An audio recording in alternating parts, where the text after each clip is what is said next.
السلام علیکم ورحمۃ اللہ وبرکاتہ۔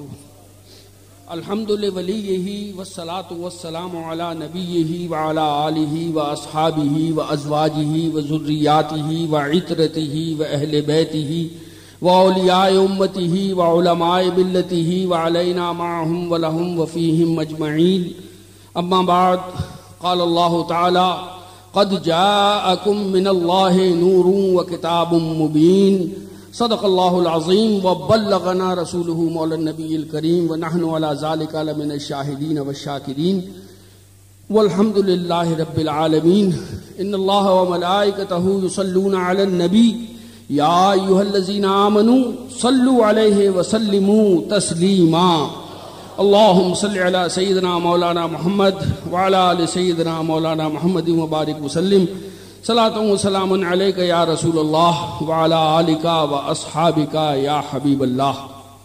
صاحب سجادہ آستانہ عالیہ قادریہ برکاتیہ حضرت سید شاہ محمد یحییٰ حسن میاں قادری برکاتی، برادران عزیز، محترم بزرگوں، عزیز ساتھیوں، نوجوان دوستوں اور پیارے بچوں، انشاءاللہ تبارک و تعالی کل سے 80ویں عرس قاسمی برکاتی کی تقاریب باضابطہ طور سے شروع ہو جائیں گی۔ پرانی روایت کے تحت آج یہ محفل منعقد کی گئی، جس میں ہمارے بیرون ملک سے تشریف فرما الحاج مولانا محمد اویس رضا قادری اور ہمارے عزیز حافظ فرقان صاحب قادری اور عزیزم حافظ فرحان صاحب نے اور ہمارے مقامی نعت خواں حضرات نے سرور کونین صلی اللہ علیہ وسلم کی نعت آپ سب کے سامنے پیش کی، اور اس ثواب میں ہم اور وہ دونوں شریک رہے جو رب تبارک و تعالیٰ کی جانب سے ہم سب کو عطا کیا جائے گا۔ میرے عزیزوں، مجھے اچھی طرح اندازہ ہے کہ آپ لوگ بہت تھکے ہوئے ہیں۔ ادھر میرا حال بھی عجیب ہے۔ میں پچھلے 10-11 سال سے 2 نہایت خطرناک دشمنوں سے لڑ رہا ہوں۔ ایک کا نام ہے ڈائبٹیز اور دوسرے کا نام ہے دل۔ اب تک تو اللہ کا فضل ہے، 11 سال سے دونوں کو میں ہی پچھاڑ رہا ہوں، اور انشاءاللہ مرشدان مارہرہ کا فضل ہوگا، اور یہ فضل بغداد مقدس کے وایا ہوگا، اور پھر وہاں سے ہیڈ آفس پہنچیں گے مدینہ طیبہ۔ ان دونوں کو میں ہی مارتا رہوں گا انشاءاللہ۔ تو کل آپ کے سامنے پھر یہ ہمارے برادر طریقت اویس رضا قادری اور یہ ہمارے نعت خواں حضرات ہوں گے۔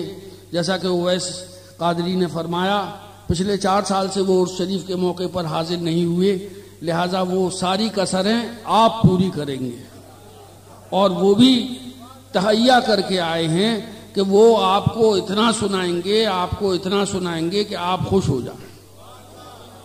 میرے عزیزوں، کل جمعہ کا دن ہے، اور جمعہ اتنے واضح اور اتنے تفصیل سے صرف یہی ایک دن ہے جس کا قرآن عظیم و فرقان حمید میں ذکر ہوا، یا ایھا الذین آمنوا اذا نودی للصلاۃ من یوم الجمعۃ فاسعوا الی ذکر اللہ۔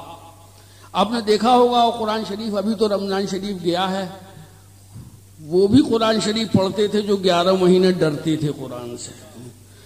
جب شب برات کا مہینہ آیا تو انہوں نے اسٹول لگا کے قرآن شریف اتارا اور اس کے جزدان کی دھول جھاڑی اور پھر اس کو کھولا اور پھر پڑھنے کی سٹارٹ لی، اس لیے کہ اب رمضان شریف کا مہینہ آ رہا ہے۔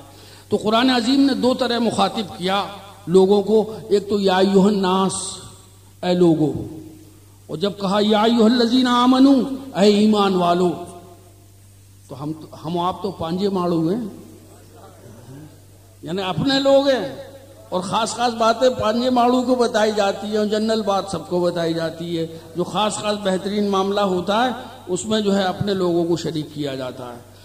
سید عالم صلی اللہ علیہ وسلم نے فرمایا، الجمعۃ عید للمؤمنین۔ بتائیے، ویسے تو سال میں 2 عیدیں آتی ہیں، لیکن ہمارے سرکار کا تو وہ پاور ہے کہ جس کو حلال کر دے وہ قیامت تک حلال ہے، جس کو حرام کر دے قیامت تک کے لیے حلال ہے۔ کوئی مائی کا لال پہن کے دکھا دے سونے کے کڑے اور پھر مفتیوں سے بچ کے دکھا دے تو ہم جانیں ہیں، مگر وہ جو جس گلی سے گزر جاتے تھے شیطان گزرنا چھوڑ دیتا تھا۔ امیر المؤمنین غیث المنافقین امام المجاہدین عمر ابن الخطاب رضی اللہ تعالی عنہ، خطاب کا بیٹا عمر جب ایمان نہیں لایا تھا تو گھر سے کہہ کے نکلا تھا کہ آج محمد کا فیصلہ کر کے آؤں گا۔ تو رستے میں ملے ایک اور صاحب، کہنے لگے عمر کہاں چلے؟ کہنے لگے ارے بڑا پریشان کیا ہے، آج جا کے محمد کا فیصلہ کرنا ہے مجھے۔ انہوں نے کہا ان کا فیصلہ تو بعد میں کرو، پہلے اپنے بھائی بہن کو، اپنے بہنوں اور بہنوئی کو تو دیکھ لو، وہ بھی دونوں مسلمان ہو چکے ہیں۔ گئے صاحب اور تلوار کے قبضے سے دروازہ کھٹکھٹایا، اور بہن پہچان گئی کہ بھیا آئے، اور جلدی سے قرآن شریف پڑھ رہی تھی، چھپایا، پوچھا کہ کیا پڑھ رہی تھی؟ تو انہوں نے کہا کہ قرآن پڑھ رہی تھی۔ خوب مارا، بہن کو بھی خوب مارا اور بہنوئی کو بھی خوب مارا، اور اس کے بعد کہا کہ دکھا کیا پڑھ رہی تھی؟ تو انہوں نے کہا تم تو نجس ہو۔ خیر قرآن پڑھ کے سنایا، اور سناتے ہی وہ عالم ہوا کہ بےتاب ہو گئے، اور کہا کہ جاتا ہوں اب اس ذات والا صفات کے پاس جس کو رب تبارک و تعالی نے اپنا نائب مطلق بنا کر بھیجا ہے، جسے سیاہ و سفید کے جملہ اختیارات دے کر بھیجا ہے۔ پہنچے تو وہاں پر 39 صحابہ کرام تشریف رکھتے تھے۔ دروازے کی جھری میں سے دیکھا تو انہوں نے کہا کہ ارے عمر آ رہے ہیں۔ تو حضرت حمزہ سرکار دو عالم صلی اللہ علیہ وسلم کے چچا بھی ہیں اور رضائی بھائی بھی ہیں، انہوں نے کہا کوئی فکر کی بات نہیں ہے، اگر اس کی نیت ٹھیک ہے تو کوئی مسئلہ نہیں، اور اگر کسی شر کی نیت سے آیا ہے تو آج اس کا میں فیصلہ کر دوں گا۔ خیر دروازہ کھولا، کہا عمر کیسے آنا ہوا؟ تو کہا کہ سرکار ایمان لانے کے لیے آیا ہوں، یہ 40ویں مسلمان ہیں۔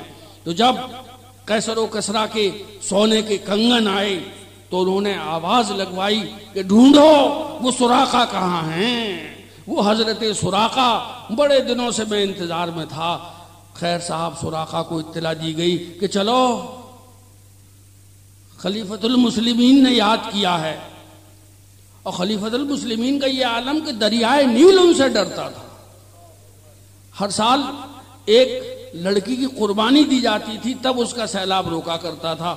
وہاں جب اسلام پہنچا تو وہاں کے گورنر نے کہا کہ صاحب یہاں کا تو یہ طریقہ ہے کہ جب طوفان سے بچنے کے لیے ایک لڑکی کو دلہن بنا کے نیل میں پھینک دیتی ہیں تب طوفان جو ہے وہ رکتا ہے۔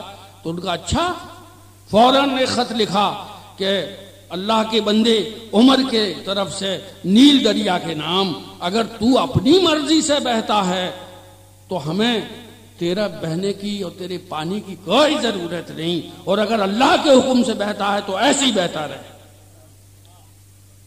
پھر وہ کبھی کسی لڑکی کی قربانی دینے کی ضرورت نہیں آئی۔ سراقہ آئے تو کہا کہ سراقہ اپنے ہاتھ آگے کرو۔ سراقہ نے ہاتھ آگے کیے تو وہ تھال میں سونے کے کنگن اپنے ہاتھ سے پہنائے سیدنا عمر فاروق رضی اللہ تعالیٰ عنہ۔ کیا ان کے دور میں ان سے زیادہ کوئی دین جانتا تھا؟ صحابی ہزاروں کی تعداد میں صحابہ کرام موجود تھے، لیکن وہ سب جانتے تھے کہ سراقہ کو کنگن پہننے کی بشارت وہ غیب کی خبر جاننے والا نبی برسوں پہلے دے چکا ہے، لہذا سراقہ کے لیے سونے کے کنگن حلال ہے۔ تو میرے عزیزوں انشاءاللہ کل سے اور اتوار تک 5 محفلیں منعقد کی جائیں گی۔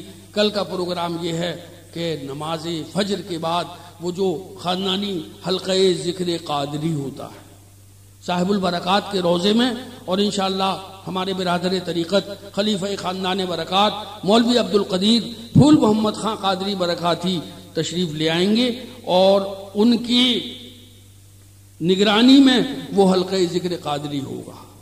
اس لیے کہ جیسا مریض ہوتا ہے ویسی دوا دی جاتی ہے، کوئی گولی سے صحیح ہو جاتا ہے، کوئی کیپسول سے صحیح ہوتا ہے، اور کسی کو جو ہے انجیکشن لگانا پڑتا ہے۔ تو اب میٹھی چیز بھی بہت زیادہ نہیں کھائی جاتی ہے، اس سے بھی خرابی کا اندیشہ ہوتا ہے۔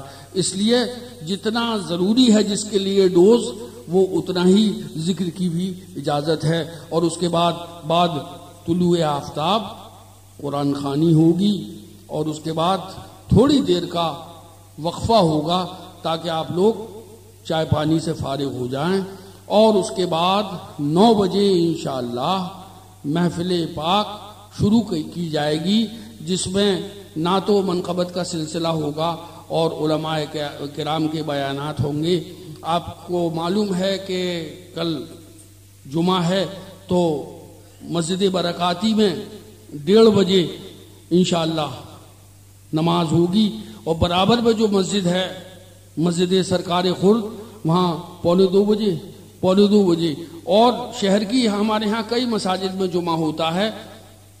عرسوں میں آنے کا مقصد گھومنا پھرنا اور بازاروں کی تفریح اور چائے اور ملک کیک اور پان نہیں ہے، بلکہ مقصد یہ ہے کہ سال بھرے میں اگر بیٹری کا پانی کم ہو گیا ہے، وہ ایمانی بیٹری جو ہم سب کے لگی ہوئی ہے، ایک نہ دکھنے والی بیٹری، اس کا اگر پانی کم ہو گیا ہے، اس کی چارجنگ میں کمی آ گئی ہے، خدا نخواستہ وولٹیج کم بن رہے ہیں، تو اس کو آ کے پاور ہاؤس سے جوڑ لو اور اسے ریچارج کرا لو، تاکہ جب اپنے وطن کو جاؤ تو فلی چارجڈ بیٹری لے کے جاؤ، اور سال بھر اس سے وہاں قادری، برکاتی، رضوی، سنی کرنٹ لوگوں میں تقسیم کرتے رہو۔